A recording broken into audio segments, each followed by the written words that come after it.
Hello student, अभी हम start करते हैं new chapter that is direct and inverse proportions. तो सबसे पहले हम देखेंगे डायरेक्ट प्रपोजन किसे कहते हैं और इनवर्स प्रपोजन किसे कहते हैं। तो फर्स्ट ऑफ ऑल उसके लिए हम एक एग्जांपल ले लेते हैं। सपोज हम किसी शॉप में जाते हैं और हम एक चॉकलेट खरीदते हैं और उसके हम 5 रुपीज पे करते हैं। तो सोचो कि अगर हम 5 चॉकलेट खरीदेंगे तो कितने पैसे पे करने होंगे हमको? 25 पे करने होंगे, क्योंकि एक चॉकलेट के 5 रुपीज है तो 5 चॉकलेट के 25। यानी कि अगर नंबर ऑफ चॉकलेट बढ़ेगी तो उसकी प्राइस भी बढ़ेगी। तो ये दोनों यहां पे बढ़ रहे हैं, तो वो हो गया डायरेक्ट प्रपोजंस। ठीक है। और इनवर्स प्रपोजन के लिए हम एक और एग्जांपल ले लेते हैं। सपोज एक आदमी एक काम 2 दिन में खत्म कर रहा है। ठीक है, एक आदमी एक काम 2 दिन में खत्म कर रहा है, तो वही काम 2 आदमी 1 दिन में खत्म कर लेंगे और वही काम 3 आदमी 1 से कम दिन में खत्म कर लेंगे। जैसे जैसे आदमी बढ़ रहे हैं वैसे वैसे टाइम कम होता जा रहा है। देखो आप, तो इसे बोलते हैं इनवर्स प्रपोजन। तो हम ये चैप्टर में यही सीखने वाले हैं कि वो डायरेक्टली प्रपोजनल है या इनवर्स प्रपोजन में है।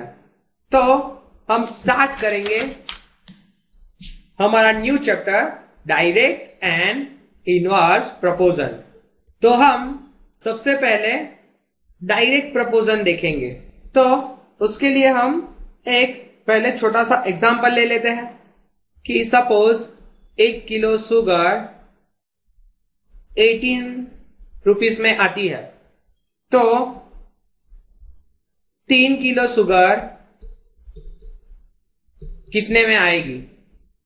देखो, 1 किलो शुगर के लिए हमें 18 रुपीज पे करने हैं, तो 3 किलो शुगर के लिए कितने पे करने होंगे? तो सिंपल सा लॉजिक है कि 1 किलो शुगर के लिए हमें 18 पे कर रहे हैं, 2 शुगर के लिए इससे डबल हो जाएगा यानी कि 36 हो जाएगा। 3 किलो के लिए और 18 प्लस हो जाएगा इसमें, तो 18 3 54। फिर 4 किलो शुगर के लिए 18 4 दैट इज 72। फिर 5 किलो के लिए 18 5 दैट इज 90। तो देखो, जैसे जैसे शुगर का वेट बढ़ रहा है वैसे वैसे कॉस्ट भी बढ़ रहा है। तो ये हो गया डायरेक्टली प्रोपोर्शनल। अभी हम एक और एग्जांपल ले लेते हैं। दैट इज 4 लीटर पेट्रोल में 60 किलोमीटर गाड़ी चल रही है, तो 12 लीटर में कितनी चलेगी वो हमें ढूंढना है। ठीक है, तो देखो 4 में 60 चल रहा है तो उससे डबल यानी कि 8 लीटर पेट्रोल होगा तो कितने चलेंगी? 120 किलोमीटर, इससे डबल चलेगी। फिर 8 से 12 हो गया यानी कि और 4 लीटर बढ़ा दिया, तो 120 में प्लस 60 करना पड़ेगा, तो वो हो जाएगा 180। वैसे वैसे ये लीटर बढ़ते जाएंगे और किलोमीटर भी बढ़ता जाएंगे। तो ये हो गया हमारा डायरेक्टली प्रोपोर्शनल। तो देखो, जैसे जैसे ये x की वैल्यू बढ़ रही है वैसे वैसे y की वैल्यू भी बढ़ रही है। तो हमें एक ऐसा कांस्टेंट ढूंढना होगा जो x बाय y को अफेक्ट ना करे, यानी कि ये कांस्टेंट ही रहे। ठीक है, तो इसे बोलते हैं डायरेक्टली प्रोपोर्शनल, यानी कि x is equal to k into Y, और k है कोई प्रोपोर्शनल। यानी कि देखो यहां पे हमने 4 लीटर पेट्रोल पुरवाया तो 60 किलोमीटर डिस्टेंस वो काट रही है, तो k की कीमत क्या होगी? That is 4/60 is equal to k, यानी k क्या आएगा, दैट इज 15 4 जा 60, तो k इज इक्वल टू 1/15। तो अभी यहां पे हम कोई भी वैल्यू रखेंगे तो डायरेक्टली उसका ये आंसर देगा। देखो सपोज अभी x 8 है, यानी कि 8 लीटर हमने पेट्रोल पुरवाया है, तो k की वैल्यू रख देते हैं 1/15 और इंटू y, और ये 15 जो डिवीजन में है वो इक्वल टू के वो साइड जाएगा, दूसरी साइड जाएगा, तो क्या हो जाएगा, that is y is equal to 8 into 15, यानी कि 120। देखो आ गया 120। तो ये कोई कांस्टेंट है, ठीक है। तो ये डायरेक्टली प्रोपोर्शनल की डेफिनेशन है कि x by Y is equal to k। अभी हम डायरेक्टली प्रोपोर्शनल के कुछ एग्जाम्पल देखते हैं। तो first example, the cost of 5 metre cloth is ₹210। तो हमें फाइंड करना है कॉस्ट ऑफ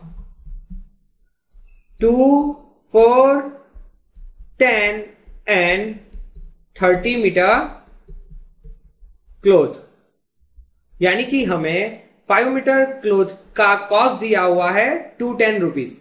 तो हमें 2 मीटर, 4 मीटर, 10 मीटर और 13 मीटर की क्लॉथ की कॉस्ट निकालनी है। तो हम एक टेबल बना लेंगे पहले। तो x की वैल्यू यानी कि ये मीटर, कितने मीटर क्लॉथ है वो, और y की वैल्यू यानी कि कॉस्ट कि कितना कॉस्ट है वो।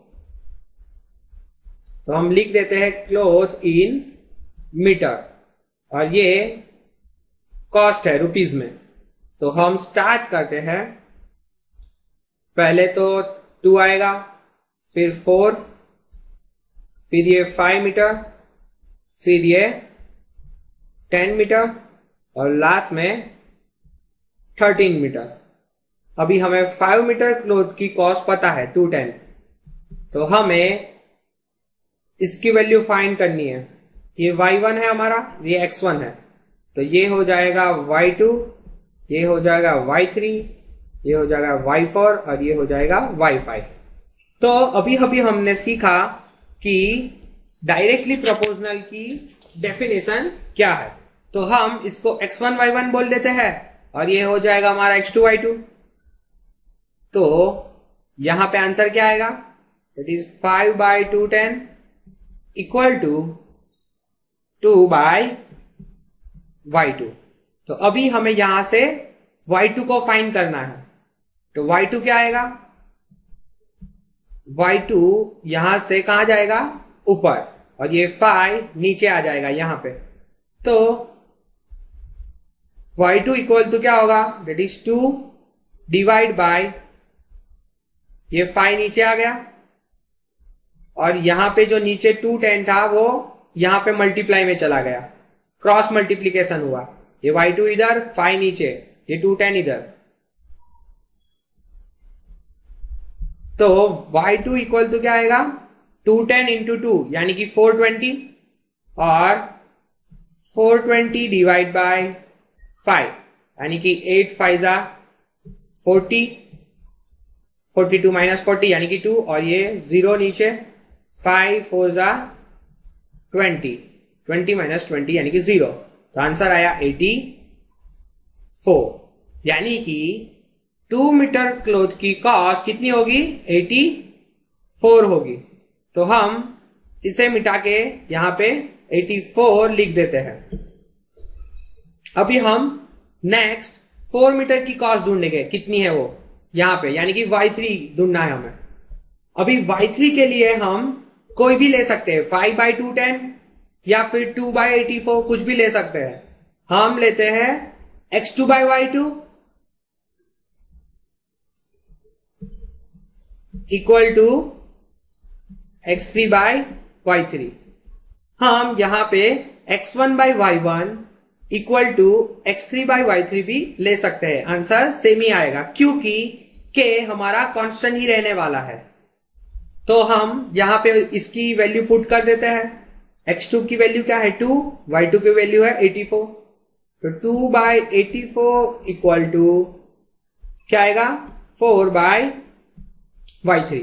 अभी ये y3 यहां पे जाएगा, 2 यहां पे आएगा, क्रॉस मल्टीप्लीकेशन, और 84 यहां पे जाएगा, तो y3 इक्वल टू क्या होगा, that is 4 into 84 divide by यहां पे 2 नीचे, तो 2 2 जा 4, यानी कि यहां पे 2, 84 इंटू 2 यानी कि 168, तो y3 इज इक्वल टू 168 हो गया। अभी हम y4 की वैल्यू ढूंढते हैं, तो हमें इसको किसी और ये तीनों में से एक के साथ इक्वल करना पड़ेगा। तो उसके लिए हम कौन सा लेंगे, हम लेते हैं ये वाला, यानी कि x3 डिवाइड बाई y3,